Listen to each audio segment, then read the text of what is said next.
কুমিল্লার নাঙ্গলকোটে দুই পক্ষের সংঘর্ষে গুলিবিদ্ধ হয়ে ও ধারালো অস্ত্রের আঘাতে 2 জন নিহত হয়েছেন। আহত হয়েছেন বেশ কয়েকজন। 16 জানুয়ারি শুক্রবার দুপুরে উপজেলার বক্সগঞ্জ ইউনিয়নের আলিয়ারা গ্রামে এই ঘটনা ঘটে। নিহতরা হলেন আলিয়ারা গ্রামের সালেহ আহমেদ ও দেলোয়ার হোসেন নয়ন। এ সময় আহত হয়েছেন বেশ কয়েকজন। তাদের মধ্যে কয়েকজনকে কুমিল্লা মেডিকেল কলেজ হাসপাতাল সহ বিভিন্ন হাসপাতালে ভর্তি করা হয়েছে।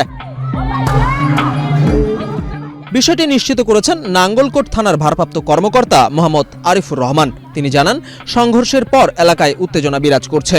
পরিস্থিতি নিয়ন্ত্রণে সেনাবাহিনী ও অতিরিক্ত পুলিশ মোতায়েন করা হয়েছে। এক্সট্রিম মশার কয়েল প্ল্যান্ট ফাইবার দিয়ে তৈরি, তাই সহজে ভাঙে না, সুগন্ধিযুক্ত ও নিরবিচ্ছিন্নভাবে জ্বলে। ডেঙ্গু, চিকুনগুনিয়া বাহি সহ যে কোনো মশার বিরুদ্ধে দেয় এক্সট্রিম সুরক্ষা। এলাকাবাসী জানায়, গত 4 দিন ধরে বিবদমান দুই পক্ষের সঙ্গে বৈঠক করে আসছি। শুক্রবার সকালেও তাদের বারণ করেছি যেন সংঘাতে না জড়ায়, কিন্তু তারা কোনো কথাই শোনেননি।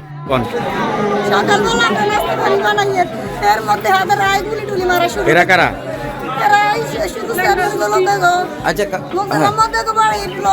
ছেলেরা বেশি অত্যাচার করে, বাচ্চার কাছে আমার 2টা বাচ্চা রাস্তা করি, একটা কুফল কাটা গেছে, একটা হাত কাটা গেছে, একটা 7 বছর বাড়ি ঘর সব ভাঙি, আমাদের কেউ নাই, আমার স্বামীরা বাসা থাকে। এছাড়া অত্যাচার নির্যাতনে সবকিছু শেষ করে দিছে ওরা।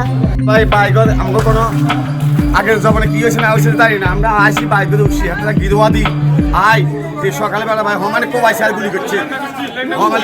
হমানে ভাই হাতে দুনো পক্ষের মানুষ বেগুন হমানে কোবান শুরু করছে। ভাই আমরা তো দায়বাল্লা হট করি খালি হাতে হমানে কোবাই আঙ্গ 3 জন সাইকেল মারি গেছে।